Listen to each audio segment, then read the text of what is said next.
Welcome to Rethink Rich Now, your place for inspired thinking about life, love, and wealth. I'll post new episodes weekly, and I'm happy to get your questions and comments. Please note, the information I provide on this podcast is for general purposes only. I have not taken into consideration your personal situation. Do your own research to make decisions in the area of personal financial management.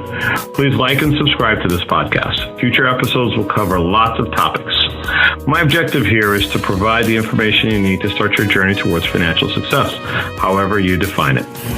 In this episode, we're going to continue talking about money, the what, the why, and the how of it. Last episode, we went over the functions and characteristics of money. We'll continue that conversation and add to the general types of money. Let's review the functions of money. Money, good money, serves as a store of value, as a medium of exchange, and as a reliable unit of account. Let's go ahead and review the characteristics that you typically find in the money that we use today, or that's been used over history. Generally speaking, it's durable and portable. So it doesn't disintegrate in your hands every time you touch it, and it's easy to carry around. It's divisible into uniform units. That way you don't end up buying a stick of gum with a gold bar. There's some smaller units that you can use to buy things that are denominated in smaller amounts.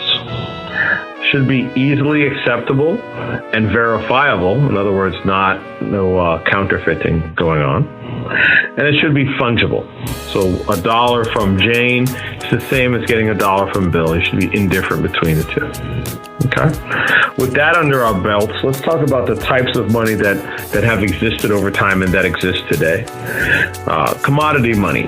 So this is money whose value derives from the commodity from which it's made. So if it's a gold doubloon, then it's the gold. It's the amount of gold that's contained therein. An example from today's world would be a penny, a U.S. penny with Abraham Lincoln printed on it. Did you know that a penny costs about $2.41 cents to produce? So in fact, the labor and then the content of the metals that go into making a penny are more valuable than the penny itself. So theoretically, if you gathered up and melted all the pennies, you'd be able to sell the base metals for something more than it cost you to buy those. So it's commodity money. Representative money.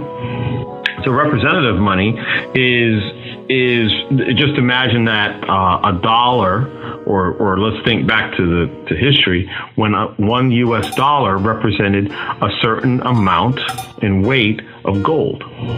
So the U.S. Treasury had a bunch of gold sitting in their vaults, and they issued dollars based on the amount of gold that they had. That practice was stopped in 1971. It actually stopped before that in a series of things. But 1971, President Richard Nixon called an end to that. To learn more about that, go ahead and Google "end of the gold standard," and you'll see lots of cool stories about it. It's pretty interesting. But just suffice it to say that money, the representative money, represented, so you sort of had a receipt for a certain amount of gold or whatever other base metal typically.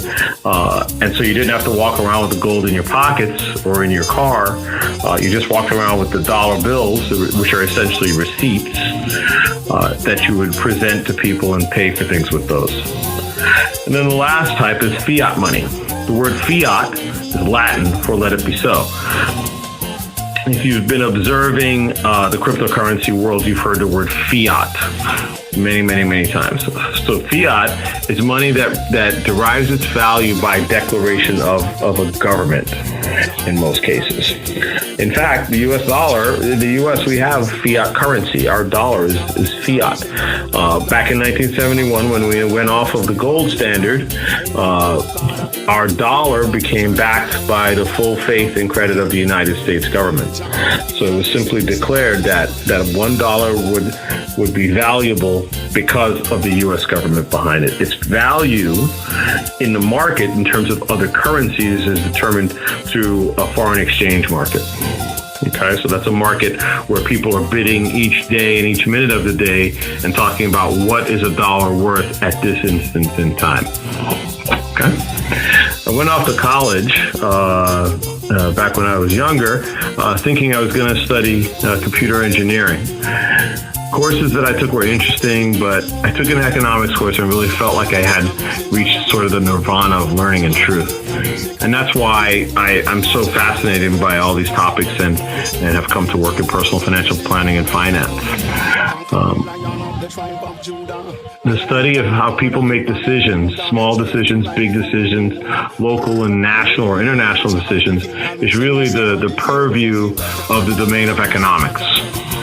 So the next thing we're going to do is we're going to talk a little bit about economics, because really your objective in saving or investing all falls within the rubric of your personal situation and your personal economic situation. So I'm going to try to shed a little light on economic decision making in future episodes. Again, this podcast is intended for general education on personal financial management and investments. I've not taken into account your personal situation, and nothing that I've said here should be considered as investment advice. Do your own research and make your own decisions. Like and subscribe and turn on notifications so you can know when the next episode drops. Thank you very much.